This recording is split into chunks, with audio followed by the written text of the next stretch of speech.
Inspirasi Radio FM Magetan, Family Radio, radio keluarga Anda.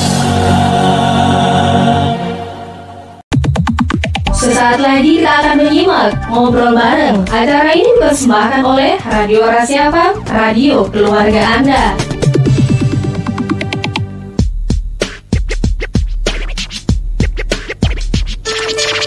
Rasi 90,6 FM Radio Keluarga Anda. Selamat siang Saudara Rasi ya. Assalamualaikum warahmatullahi wabarakatuh. Ketemu lagi sama Agus ya di sesi yang kedua. Tadi kita di sesi yang pertama sudah ngobrol soal akan mengadakan yaitu ngobrol sehat bareng RSUD Dr. Saidiman Magetan Saudara Rasi, karena sudah ada narasumber kita yaitu Dr. Rahma Anindita. Selamat siang dokter. Selamat siang. Gimana kabarnya untuk siang kali ini? Baik, alhamdulillah. Alhamdulillah. Nah kali ini yaitu tema kita itu bijak minum obat, penuhi asupan nutrisi dan cairan, solusi bijak hadapi fenomena gagal ginjal akut non spesifik pada anak. Nah saat ini juga masyarakat di Magetan dan kota-kota sekitarnya lagi ketakutan ya dok ya mengenai gagal ginjal akut ini. Mungkin bijak dalam minum obat ini langsung aja dokter ya untuk menyampaikan tema kita untuk kesempatan siang kali ini. Bangga. Ya baik, terima kasih sahabat Rasi di Magetan. Jadi memang mulai sekitar 3-4 bulan ini ya, iya, betul. banyak bermunculan kasus yang menakutkan, cukup menakutkan. Kenapa? Karena pada dasarnya ginjal itu adalah organ yang tidak bisa kembali baik kalau sudah terluka gitu ya, tersayat gitu. Iya. Nah, sehingga kalau ada gangguan ginjal maka prognosis atau kemungkinan untuk kembali berfungsi seperti normal itu cukup kecil kemungkinannya. Gitu. Nah, kemudian beberapa minggu ini sekitar 1 bulan memang angkanya itu mulai cukup tinggi seperti itu di Indonesia, dan angka kematiannya itu cukup besar. Hampir lebih dari 50% anak-anak dengan gagal ginjal akut yang progresif ini tidak selamat. Kemudian kan akhirnya semua penelitian tuh dilakukan ya, kemudian dicari kemungkinan penyebabnya. Memang mengarah ke suatu keracunan bahan yang ditengarai, salah satunya karena penggunaan obat-obatan seperti itu. Tetapi mungkin kita harus flashback dulu ya, bagaimana background teman-teman ibu-ibu terutama ya ketika anaknya sakit, batuk pilek, apalagi saat ini mulai sekolah full. Yang dulunya pandemi nggak di kemana-mana langsung full, sehingga sepertinya anak-anak ini juga jet lag gitu ya, capek, nutrisinya tidak terpenuhi dengan baik, cairan juga nggak terpenuhi dengan baik, akhirnya imunitasnya menurun. Akhirnya banyak sekali kasus batuk pilek ya, mulai masuk sekolah itu sampai beberapa masih ya 1 bulan ini sudah mulai menurun kasusnya, tetapi memang beberapa bulan yang lalu itu kasusnya sangat tinggi, sehingga memicu masyarakat untuk akhirnya mencari pengobatan kan yang praktis seperti itu, dan cepat kan, pengennya cepat sembuh gitu ya, padahal masih pingpong di sekolah.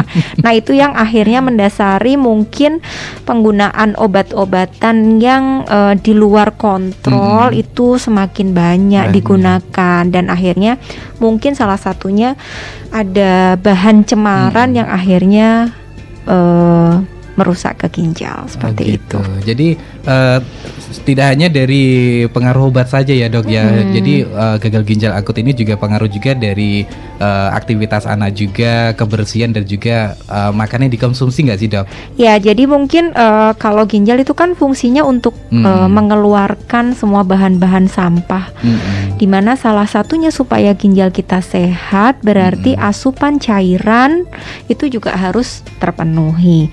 Kemudian nutrisi makanan yang sehat dan bergizi itu juga akan mempengaruhi imunitas seorang anak sendiri seperti itu. Bisa dibayangkan kalau anak itu kekurangan cairan, maka zat-zat sampah yang harusnya keluar dari ginjal itu akan berada di situ terus kayak gitu. Nggak bisa keluar gitu. Iya, kayak gitu. Akhirnya numpuk di ginjal, lama kelamaan akhirnya bisa merusak ginjal juga seperti itu. Jadi masih banyak faktor yang saat ini masih terus dilakukan penelitian ya oleh yang memang ahli di bidangnya, mulai dari Kemenkes, IDAI, BPOM juga untuk terus menganalisis apa sih penyebab penyakit gagal ginjal yang akhir-akhir ini terjadi seperti itu. Nah, itu dia Saudara Rasi. Jadi kita jangan menganggap enteng ya Dok ya. Dan tentunya bicara soal gagal ginjal akut ini sendiri ya Dok ya. Mungkin yang belum mengetahui gimana sifatnya dan juga gimana ciri-cirinya kalau sakit gagal ginjal akut ini seperti apa sih Dok? Mungkin orang tua mungkin juga khawatir ya. Kenapa anak saya panas ya kan? Kenapa nggak bisa kencing? Nah itu mungkin pendengar Radio Rasi FM belum mengetahuinya Dok. Ya baik, kalau secara umum untuk gejala-gejala dari gagal ginjal akut ini memang sebelumnya diawali dengan muntah ya, kemudian demam, batuk pilek, itu yang gejala yang paling sering ditemukan.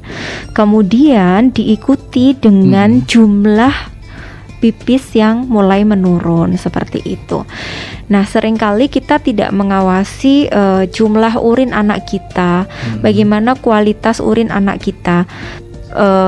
Kalau misalnya dehidrasi, dia diare, anak diare, dehidrasi, maka kualitas pipisnya mulai dari warnanya ya, itu akan berubah. Kuantitasnya, jumlahnya itu juga akan berubah.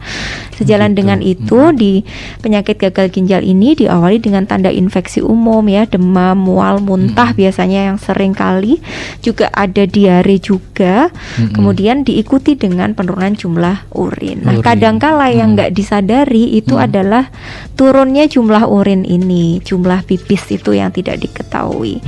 Seperti itu, sehingga seringkali datang ke kita itu dengan jumlah urin yang sudah sangat minimal. Tipis sih. Ya, tipis gitu, tinggal cek gitu ya. Oke. Jadi harus waspada juga ya Dok ya, bagi para orang tua. Nah, biasanya untuk gagal ginjal akut ini menyerang anak usia berapa sih Dok? Kalau secara laporan nasional memang yang paling banyak kasusnya adalah di kelompok usia 1 sampai dengan 5 tahun. Walaupun di kelompok usia lain itu tetap ditemukan. Oh gitu. Jadi harus waspada ya punya anak balita yang mungkin juga saat ini juga kalau umur 1 tahun itu belajar berjalan apa-apa dimakan ya kan, harus waspada juga ya. Oke Saudara Rasi, tentunya kita bakal ngobrol lagi mengenai bijak minum obat, penuhi asupan nutrisi dan cairan, solusi bijak hadapi fenomena gagal ginjal akut non spesifik pada anak. Saudara Rasi, tentunya jangan kemana-mana, tetap merapat terus ya di 90,6 Radio Rasi FM Magetan. Rasi 90,6 FM Radio Keluarga Anda. Sahabat Rasi, masih di acara Ngobrol Sehat bareng RSUD Dr. Saidiman Magetan. Bersama narasumber kita ada Dr. Rahma. Nah, dokter sudah ada yang bertanya nih Dok, untuk yang kali di WhatsApp-nya. Ini pastinya juga banyak yang pengen mengetahui lagi tentang viral ini. Ini dari bundanya Wildan, ini mau tanya Dok, putri saya umur 2 tahun. Biasanya kalau nggak minum obat itu obatnya harusnya cair, tapi sekarang ini yang tidak boleh minum obat cair. Nah, solusinya gimana sih Dok? Terima kasih. Iya, oke, baik. Solusinya bagaimana? Jadi kan sebenarnya sulit ya, anak-anak memang minum puyar itu kan, tapi bisa dilarutkan dengan pemanis gitu ya, dengan air gula atau pun yang lain. Kemudian ada beberapa obat yang mungkin saat ini juga sudah diperbolehkan untuk dikonsumsi dengan sesuai dengan aturan yang dianjurkan oleh dokter, seperti itu. Mungkin ibu-ibu sekalian bisa update di BPOM ya, melalui Instagram ataupun media sosial yang lain. Kemudian saat ini juga banyak platform yang IDAI, kemudian tentang anak official, dan banyak lagi yang sudah mengkampanyekan tentang kesehatan anak, dan situ akan memuat obat-obat mana yang sudah boleh untuk dikonsumsi. Nah, kalau memang obat-obatannya itu belum diperbolehkan oleh BPOM, memang kalau ada keluhan sebaiknya memang konsultasi dengan dokter atau tenaga kesehatan terdekat, seperti itu, supaya tetap ada penggantinya, seperti itu. Nah, memang sebenarnya kalau mungkin trennya saat ini kan panas sedikit baru diraba gitu kan, orang tua sudah panik. Sedangkan kita harus mengetahui seharusnya demam itu minum turun panasnya jika kapan, seperti itu. Jadi kalau misalnya demam, punya anak demam, memang sebaiknya kita harus mengukur suhunya terlebih dahulu. Kalau cuma dengan perabaan, kalau anak-anak ya terutama, itu masih sulit untuk, terutama bayi juga ya, bayi apalagi menyesuaikan dengan suhu sekitar, sehingga kalau suhu sekitarnya panas, kemudian dia berada diselimutin terus gitu, maka ketika kita raba mungkin akan terlihat hangat gitu. Nah, itu harus dibuktikan dengan pemeriksaan suhu tubuh. Kan termometer di mana-mana sekarang banyak kan. Betul, di apotek sudah diperjualbelikan ya, Dok. Betul gitu. Jadi cerdas atau bijak minum obat salah satunya sesuai dengan indikasinya. Seperti itu. Paracetamol turun panas dimulai ketika suhu sudah demam 38. Kalau masih di bawah 38 boleh diberikan minum yang lebih banyak ya. Kemudian dikompres di mana sentral tubuh seperti itu, sehingga nanti suhunya berangsur akan membaik sendiri. Kalau memang terpaksa suhunya tinggi terus, kemudian minum paracetamol, maka harus dipantau kelanjutannya, pipisnya bagaimana, suhunya turun atau tidak, sudah berapa hari, sehingga timing untuk konsultasi ke tenaga kesehatan itu tidak terlambat. Seperti itu. Jadi kalau putra-putri kita lagi sakit ya, Dok ya, kalau panasnya memang tidak sembuh-sembuh, alangkah lebih baik diperiksakan ke dokter ya, Dok ya. Betul sekali. Biar tidak salah obat. Iya, gitu. Jadi memang kalau seringkali kan berobat ke A tidak sembuh-sembuh, bukan berarti kan seringkali komentarnya gak cocok. Padahal proses dari penyakitnya itu justru belum selesai, makanya belum sembuh, bukan berarti tidak cocok. Jadi harus warning, kok belum sembuh ya, seperti itu.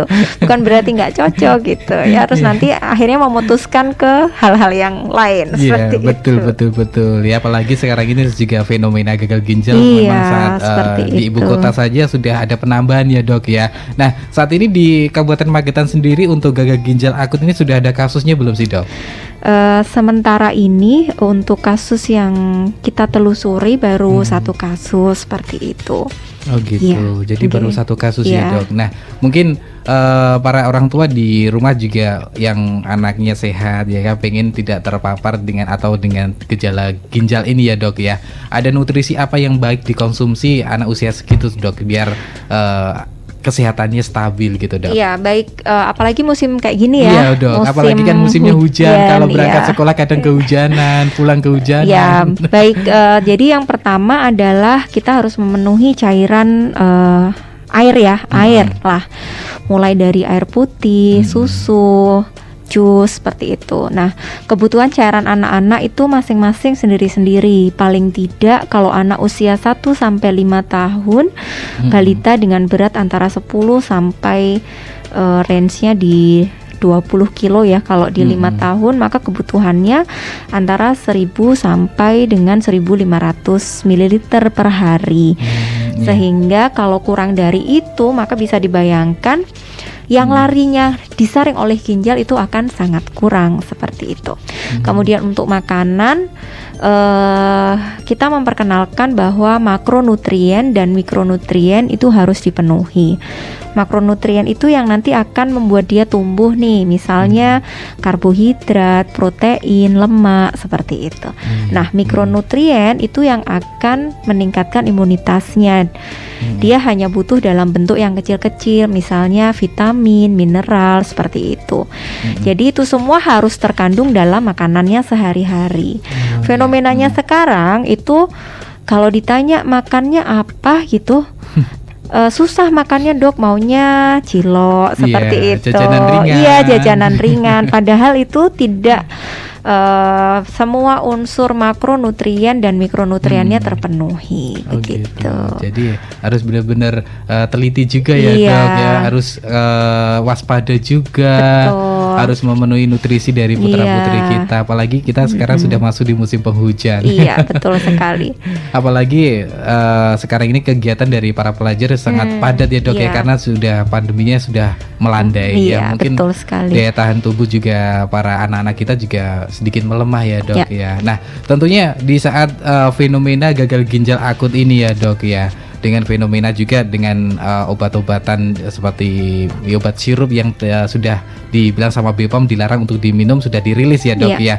Nah saat ini apakah juga minum-minuman seperti cepat saji atau mungkin minuman kemasan itu juga berpengaruh juga sih dok dengan fenomena gagal ginjal akut ini? Baik, terima kasih. Jadi kalau untuk makanan yang siap saji atau yang sudah pabrikan itu memang seharusnya juga selalu dalam pengawasan oleh BPOM dan BPOM memang secara reguler melakukan pemeriksaan untuk semua makanan saji itu. Jadi saya rasa kalau memang semuanya diminum dalam kondisi yang wajar, maka itu masih dalam batas aman seperti itu. Kemudian untuk yang siap saji lainnya, misalnya MPASI yang instan seperti itu, semua kalau itu dikeluarkan oleh pabrikan yang memang memproduksi untuk makanan khusus balita anak, apalagi susu formula itu, maka semua dalam pengawasan BPOM secara ketat dan juga beberapa institusi besar di dunia seperti FDA seperti itu juga ikut mengawasi berapa kadar-kadar yang harus diminimalkan gitu ya. Misalnya gula seperti itu, batas amannya berapa itu terus digalakkan sampai saat ini. Memang seyogyanya lembaga kita BPOM terutama itu selalu melakukan pengecekan secara berkala terhadap produk-produk itu. Tapi saat ini selama masih dikonsumsi dalam batas yang wajar, maka semua dalam batas aman. Iya, seperti itu. Untuk obatnya sirup sendiri ya dok ya, biasanya kalau orang tua yang anaknya dulu pernah panas ya dok ya, beli obat paracetamol atau yang lainnya ya dok ya, disimpan dalam kulkas atau di nah itu apakah juga berpengaruh dok untuk gagal ginjal akut ini dok? Baik, ya itu salah satu juga berbicara mengenai bijak minum obat, kan. Jadi masing-masing obat itu setelah dibuka mempunyai masa kadaluarsa tersendiri. Masing-masing biasanya ada di dalam kemasannya. Merek X dengan sediaan berupa suspensi itu dia memiliki masa kadaluarsa misalnya nanti dicantumkan dalam kemasan 28 hari. Cara penyimpanannya juga sudah tertera di situ.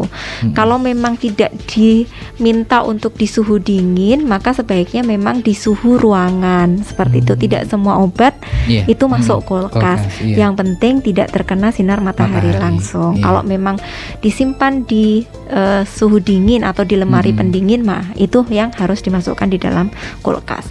Kalau tidak ada batas waktunya dalam kemasan setelah dibuka, maka sirup yang biasa itu 1 bulan kita untuk menyimpannya. Kalau sudah selepas itu ya nggak boleh. Tapi kalau misalnya ada obat-obatan tertentu, misalnya antibiotik yang diencerkan secara manual dengan air, itu hanya bertahan 7 hari. Kemudian puyer itu juga hanya dalam waktu 1 bulan. Sebaiknya orang tua itu menanyakan kalau memang malas untuk membaca ya, kan tulisannya kecil-kecil pastinya di kemasan. Jadi budayakan bertanya seperti itu. Ini kira-kira bisa dipakai sampai kapan seperti itu, disimpan di mana. Jadi setiap itu kita mendapatkan obat dari dokter, alangkah lebih baiknya bertanya langsung ya dok itu. Kalaupun akhirnya terpaksa beli di apotek juga bisa ditanyakan ke yang melayani. Oke, siap dokter. Itu dia Saudara-Asi bijak dalam minum obat Saudara-Asi. Jadi untuk Anda yang mau bertanya, silakan masih kita tunggu untuk kebersamaan Anda. Untuk teleponnya di 0351 896137 atau bisa di WhatsAppnya di 0811 30 20 906. Kita bakal ngobrol lagi Saudara-Asi. Jangan kemana-mana, tetap merapat di 90,6 Radio Rahasia FM Magetan.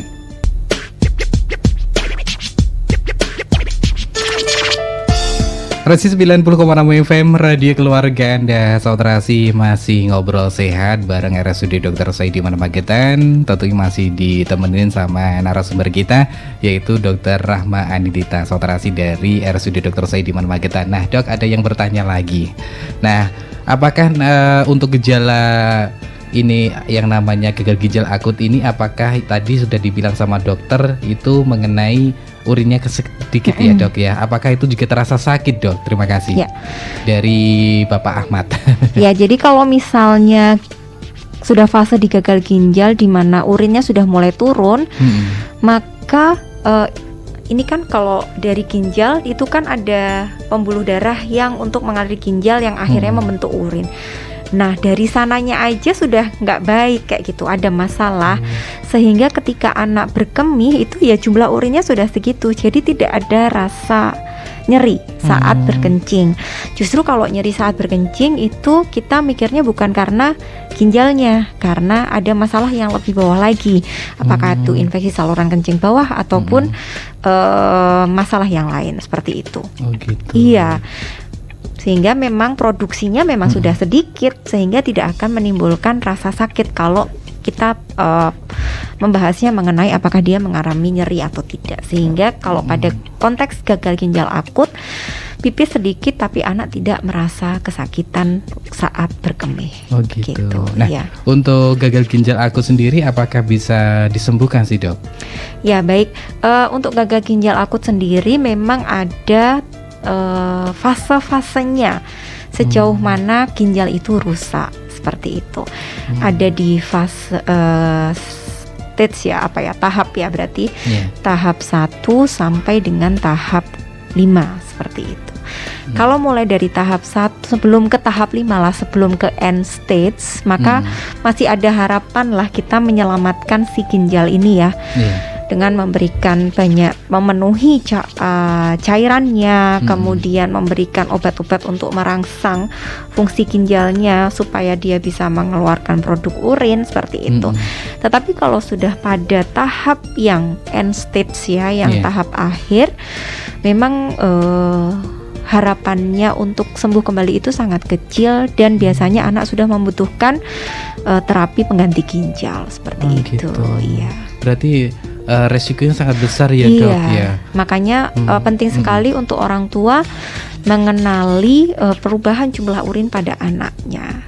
Berarti kalau gagal ginjal ini ginjalnya tidak berfungsi normal ya dok ya. Iya. Untuk itu apakah perlu pencangkokan seperti orang tua ya dok? Nantinya kalau memang berakhir ke penyakit ginjal yang kronis, itu memang salah satu opsi supaya bisa meningkatkan harapan hidupnya, yaitu dengan cangkok ginjal. Oh gitu. Iya. Nah, sangat menakutkan ya dok. Jadi untuk para orang tua lebih berhati-hati ya untuk kesehatan putra-putrinya, apalagi untuk membeli obat-obatan, jangan sampai membeli sembarangan ya dok ya, apalagi tanpa resep dokter yang mungkin tidak tahu penyakitnya apa. Wah, justru panas, dicarikan paracetamol, ternyata kan penyakitnya lain. Iya betul. Jadi nggak hanya mengobati gejala, pengennya tahu ya kenapa kok akhirnya sampai dia timbul gejala seperti ini, kan pasti ada penyebabnya. Oh gitu. Itu. Ternyata untuk gagal ginjal sendiri apakah juga seperti mirip dengan tipes sih dok? Sebenarnya untuk panasnya dan mual-mualnya kan kayak seperti penyakit tipes kan juga seperti itu ya dok ya? Jadi kan kalau gagal ginjal itu kan sudah akhir atau komplikasi dari penyakit gitu ya. Nah untuk pada fase awal, saat mulai gejala awal, itu bisa jadi seperti penyakit-penyakit yang lainnya. Ya, jadi datang dengan demam, kemudian muntah, itu kan seperti penyakit-penyakit tipes itu ya, yang paling gampang, yang paling populer di masyarakat. Sehingga itu tadi, makanya kok tidak membaik nih gitu. Kenapa? Kalau gejala tipes biasanya demam sampai hari kelima belum membaik, disertai gejala perut ya, mulai dari diare ataupun tidak BAB, mual muntah. Tapi kalau progresif ke gagal ginjal, maka akan diikuti dengan perburukan-perburukan yang lain seperti itu. diawali dengan pipis yang menurun, kemudian kesadarannya mulai menurun, mulai dia mengikau, gitu ya. yang gerambiang kayak gitu ya. Kemudian nanti kalau pada fase dia sudah mulai ada gangguan elektrolit atau gangguan sampahnya yang di ginjal itu sudah mulai sampai di kadar tertentu, maka jika dia juga akan bisa menyebabkan penurunan kesadaran kejang seperti gitu. itu. Nah, kemarin saya juga pas sempat membaca di salah satu media juga ya dok ya, mengenai vaksin dari gagal ginjal akut ini yang sudah digalakkan oleh pemerintah. Nah, apakah itu nanti juga bisa mengantisipasi untuk anak yang mungkin usianya 1-5 ini dok?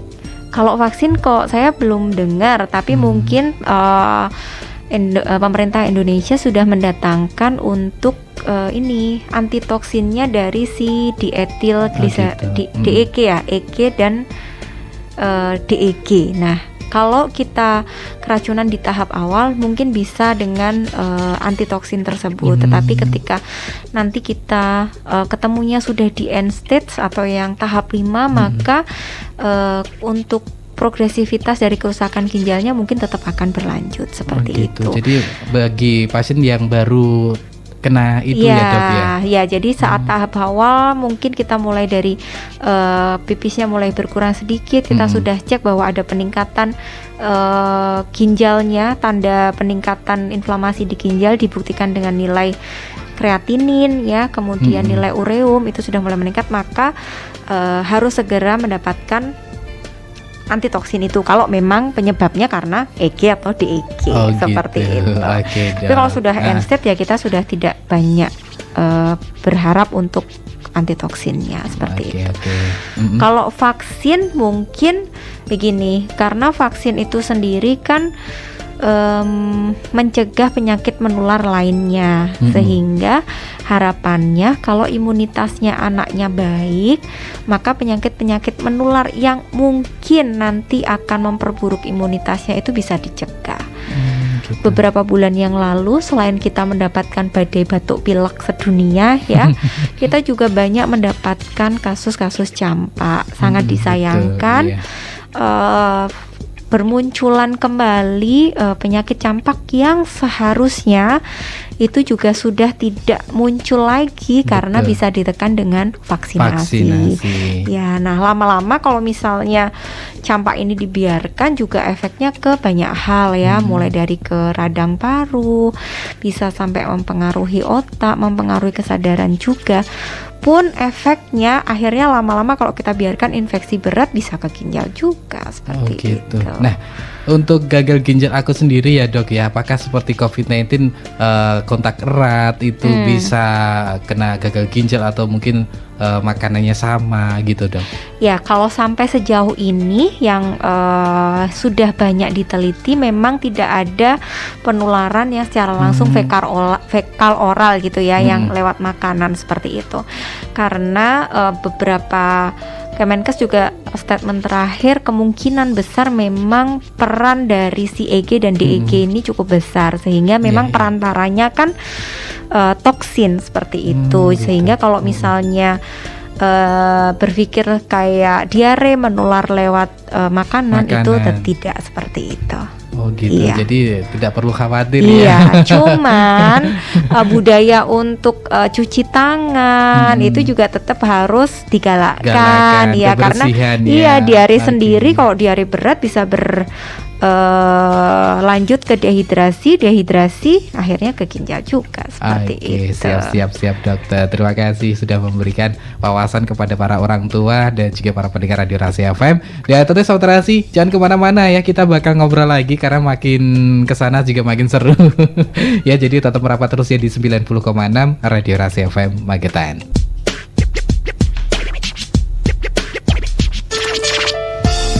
Presisi 90,6 FM Radio Keluarga Anda, Sobat Rasi, masih di acara Ngobrol Sehat bareng RSUD Dr. Saidiman Magetan bersama Dr. Rahma.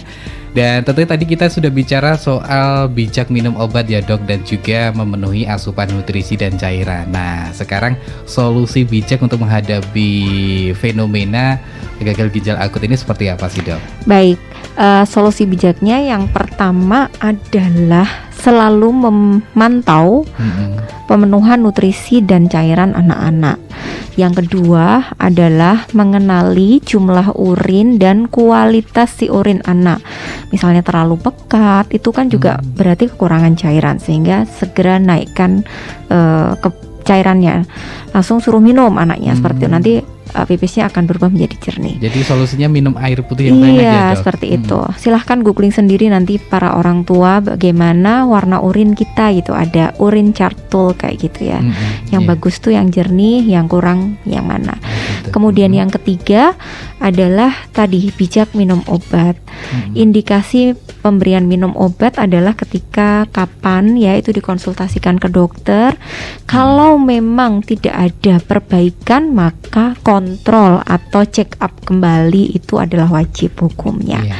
Saya rasa itu. Dan untuk vitamin itu memang kita bisa memenuhi dari makanan, jadi jangan galau seperti itu.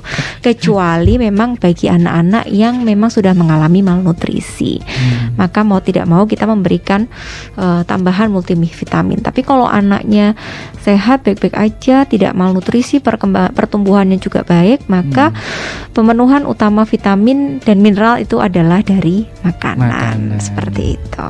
Nah, untuk penambahan nutrisi tadi ya juga vitaminnya ya, Dok ya. Mungkin ada beberapa anak yang mungkin susah makan buah, susah makan sayur. Nah, kadang orang tua justru membelikan vitamin dari apotek nih, Dok. Iya, nah, itu bagus nggak sih, Dok? Ya, jadi kan mungkin kita tuh selalu belajar dari kasus ya. Dulu ketika COVID, maka kita harus belajar bagaimana kita harus menggunakan masker ketika sakit ya, apalagi sekarang sehat pun harus menggunakan masker, bagaimana batuk. Nah, sekarang ketika ada muncul kasus baru ginjal, maka kita harus belajar bagaimana tadi ya memenuhi nutrisi. Ternyata nutrisi kita itu sudah cukup untuk memenuhi kebutuhan vitamin dan mineral anak-anak kita. Kalau memang buah pada anak dan sayur itu tidak wajib diberikan di usia di bawah 1 tahun yang MPASI. Ketika anak sudah mulai 1 tahun balita, maka menu makanan itu sudah menyesuaikan keluarga. Kalau nggak mau makan buah, nggak mau sayur, maka otomatis kita yang orang tua harus memberikan contoh dong, kayak gitu ya. Biasanya kalau makan bersama nih seneng nih anak-anak ya, dan memperkenalkan makanan itu harus dalam kondisi yang fun ya, menyenangkan. Ora kok dikiter-kiter disuapin pisang kayak gitu ya. Sukanya kan kalau kita seperti itu ya, sambil lari anaknya sambil mainan disuapin seperti itu. Tapi buatlah suasana makan itu yang menyenangkan, sehingga anak-anak pun juga akan memiliki efek yang pengalaman yang senang dengan makanan tersebut. Kemudian kita harus cerdas nih. Anak-anak itu kan banyak alasan, suka bosan seperti itu, sehingga kita harus punya banyak akal ya, banyak akal buat anak-anak kita tetap bisa makan banyak macam seperti itu. Kalau misalnya nggak mau buah, bisa dibikin jus, dibikin smoothies ya, lebih menarik kan. Kemudian kalau yang suka mayones dibikin salad seperti itu, atau dibikin puding buah. Banyak cara untuk bisa mengolah makanan dengan cara-cara yang lebih menarik. Nggak mau sayur, nuggetnya dibikin tadi aja, kasih sayur seperti itu. Bikin telur dikasih dengan wortel seperti itu. Macam-macam, masih banyak cara menuju Roma ya, kayak gitu. Maka jadi orang tua juga harus punya cara cerdas menyiasati anaknya yang pilih-pilih makanan. Nah, itu seperti dia. itu. Jadi harus pinter-pinternya orang tua ya, Dok ya. Iya, biasanya nggak telaten aja sih problemnya tuh. Seperti itu, Dok. Orang tua kadang kalau nggak mau ya sudah. Iya, kalau nggak mau ya sudah. Yang diberikan yang mau aja. Iya. Padahal yang dimau cuma makanan praktis yang seperti itu. tokoan ya, Dok ya. Jadi harus contoh juga, jadi contoh juga asupan kita sebagai orang tua. Itu. Baik Sobat Rasi, tentunya makin seru juga. Jadi untuk Anda para orang tua harus pintar-pintar merayu ya kan, untuk anaknya supaya bisa makan sayur dan buah-buahan untuk memenuhi nutrisi dan cairannya, Sobat Rasi. Tentunya jangan kemana-mana, kita jeda iklan lagi Sobat Rasi, tetap rapat di 90,6 Radio Rasi FM Magetan.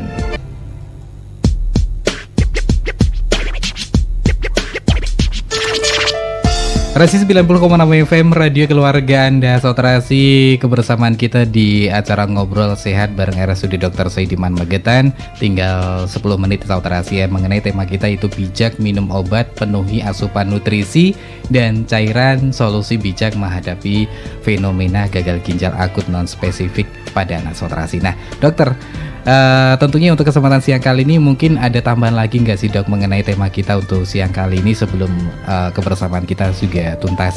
Ya, apa ya tambahannya, jangan panik ya, jangan gitu. panik.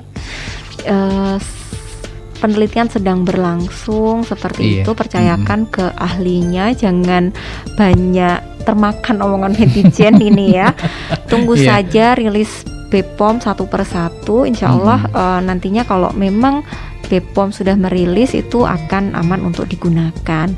Gitu Kemudian terus jangan beralih ke strategi yang kurang masuk akal juga. Kalau anaknya sakit, tetap dikonsultasikan ke dokter atau tenaga kesehatan terdekat seperti itu. Baik, terima kasih dokter. Dan tentunya jadi untuk Anda saudara-saudari jangan takut ya, karena saat ini BPOM juga Kementerian Kesehatan sudah selalu meneliti ya dok ya. Jadi jangan kemakan berita hoax. Apalagi sekarang ini zamannya digital ya dok ya. Para orang tua pegang HP ya kan. Ada berita ini diikutin, gak tahu kebenarannya ya dok ya. Sekali. Nah tentunya saudara-saudari itu dia ngobrol sehat kita bareng RSUD Dr. Saidiman Magetan. Terima kasih Dr. Rahma Anindita, dan tentunya semoga informasi tadi bermanfaat ya dok ya, dan semoga para orang tua lebih waspada untuk menjaga kesehatan dari putra putrinya dan jangan sembarangan untuk membeli obat, dan tentunya harus dengan resep dokter ya dok ya, dan tentunya gejala anaknya itu dipahami bener-bener ya dok ya. Oke, terima kasih dokter sekali lagi sudah hadir di studio Rasi FM, dan tentunya saudara-saudari kita tuntaskan dulu kebersamaan kita. Insya Allah ketemu lagi di lain kesempatan, dan akhir kata wassalamualaikum warahmatullahi wabarakatuh.